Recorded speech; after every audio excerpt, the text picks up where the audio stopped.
The Spider-Man pizza theme is the worst ad ever made. That sounds stupid. Let me explain. If you're overly meme literate like myself, you undoubtedly have come across the subsection of Spider-Man memes known as Raimi memes. For those out of the loop, these are usually quotes or out of context screenshots taken from the original trilogy of Spider-Man films, starring Tobey Maguire and directed by its namesake, Sam Raimi. However, to explain this specific meme, we need to look at a 2000s fad lost to time, the movie tie-in video game. Typically, these games would be released around the same time as the Hollywood blockbuster, with most sharing the same title. And the majority of these games were not great. Despite that, Spider-Man 2 the game was very well received when it was released in 2004, notably for its swinging mechanics and the free roaming of New York City.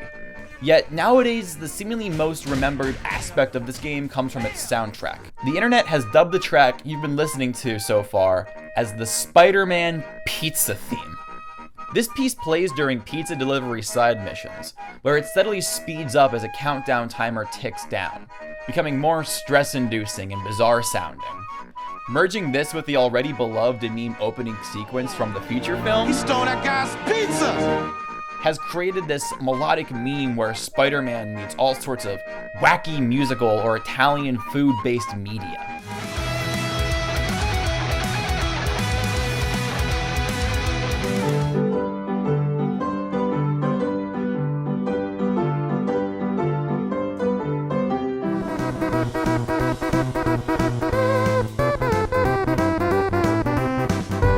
As charming as this meme is, it's quite spectacular that we connotate this song with the web slinger, pizza, and anything and everything Italian, because its origins, while Italian, are showcasing something so insanely specific that most people would not expect it. And even when not talking about Spidey, it is still somehow just an awful advertisement.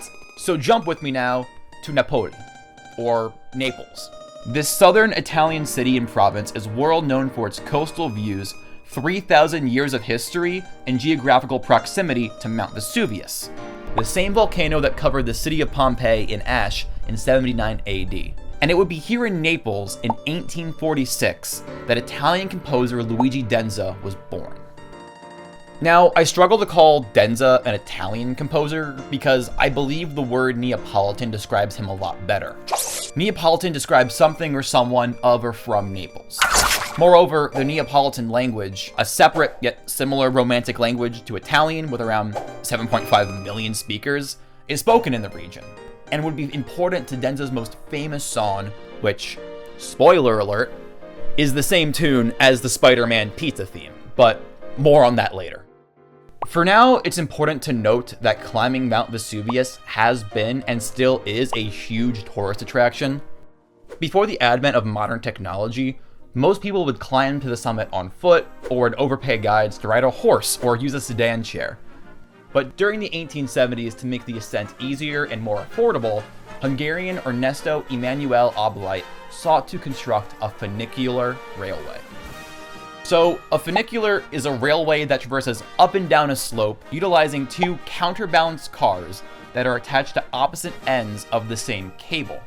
That cable is sent through a pulley system, and then at the same speed, one car will ascend while the other lowers.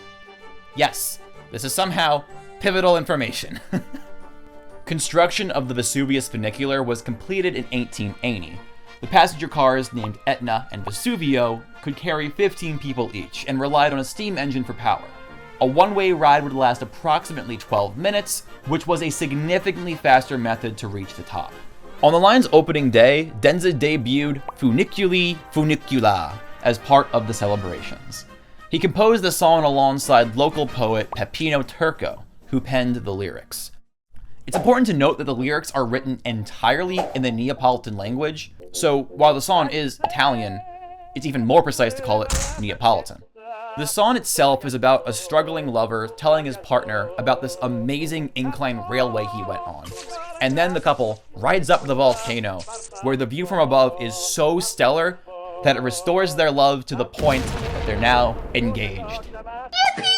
It sounds like quite a magical and romantic train ride, or, in other words, a clever musical advertisement. In addition, the memorable chorus of the song translates to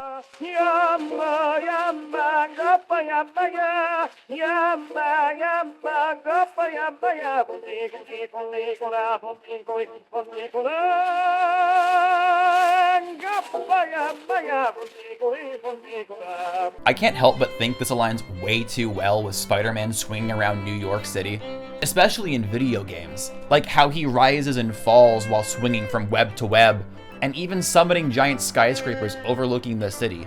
It sounds very similar to the lyrics. Perhaps it's why the music team chose the song in the first place. Who knows? But back to the 1800s, a year after Funicular was performed at the inauguration ceremony, the sheet music for the song had sold over 1 million copies. Calling this magnificently catchy Neapolitan tune a hit would be an understatement. It was so popular, in fact, that other composers accidentally used it in their own material.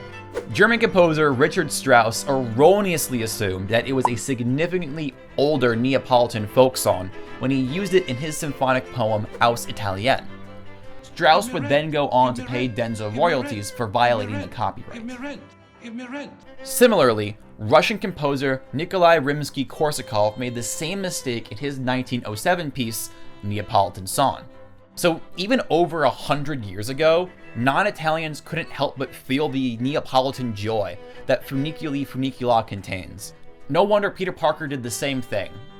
Copyright free, of course, nowadays.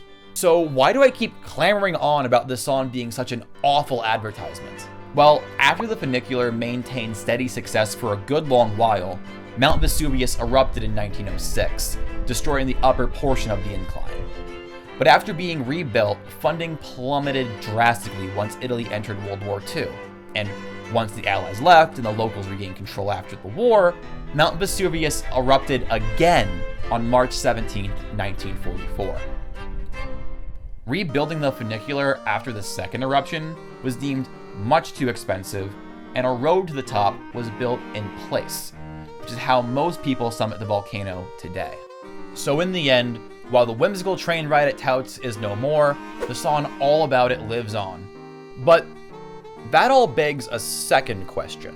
Why did Funicular remain so popular? Sure, it sold well 140 years ago, and composers who eat, breathe, and sleep music adore it.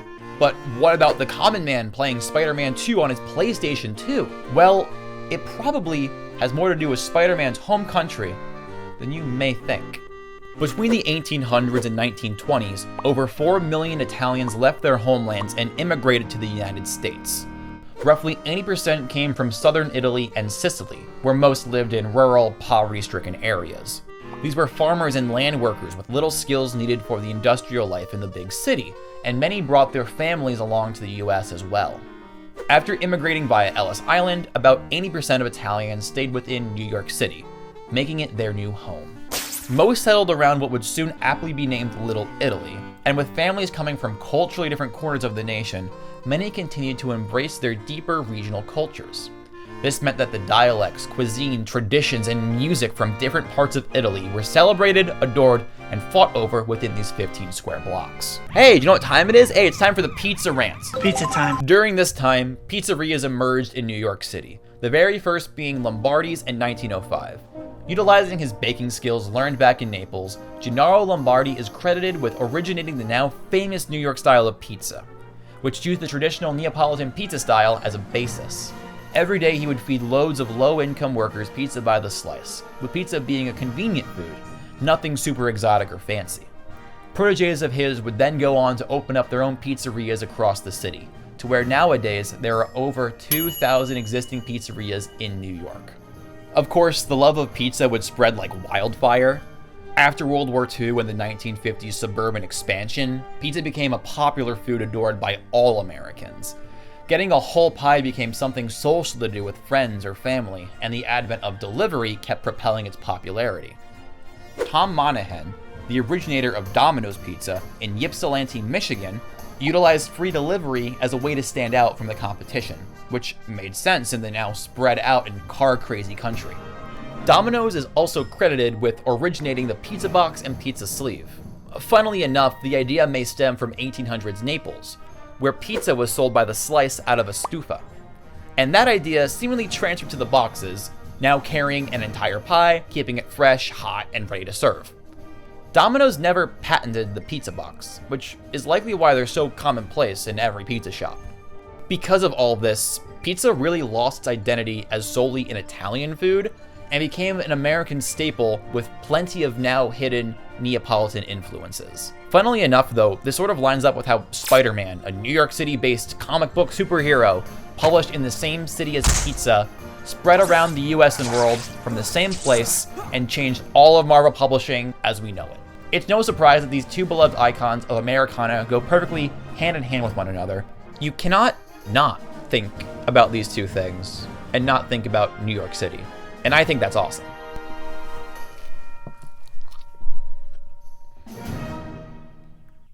Oh my god, yeah, that's what we were talking about.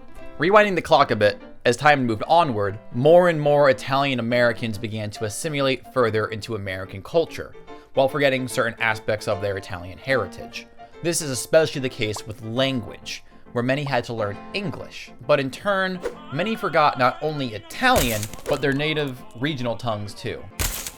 So what would have once been distinctly recognized as Sicilian, Calabrese, or Neapolitan became clouded under the larger Italian umbrella. Of course, this isn't the case for all Italian Americans, but it still demonstrates why the average person may perceive something that is specifically Neapolitan more so as Italian. Anyway, to this day, Americans, let alone the world, have enjoyed numerous parts of Italian American culture, without knowing where in Italy many of these beloved customs originated. This especially applies to what this whole video has been about: music. Different folk music came from all the different provinces in Italy, and these songs would be sung and played by Italian immigrants. So nowadays, while we may forget the names of these songs and the dialects that they're sung in, catchy tunes like Funicula refuse to be entirely forgotten during American assimilation.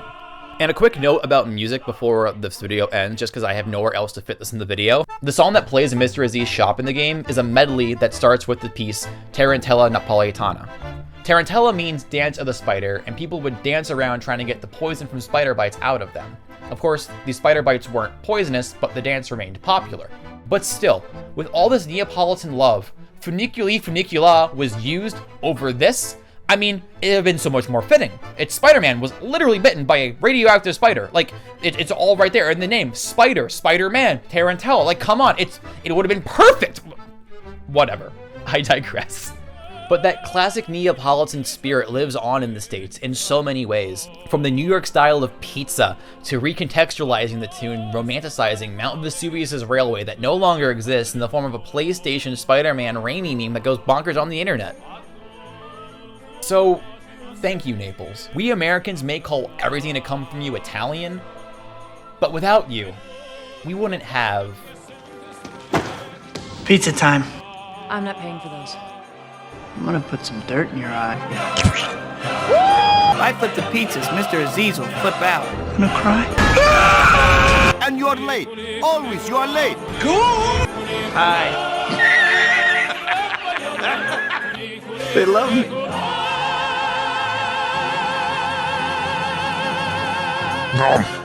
Uh-oh.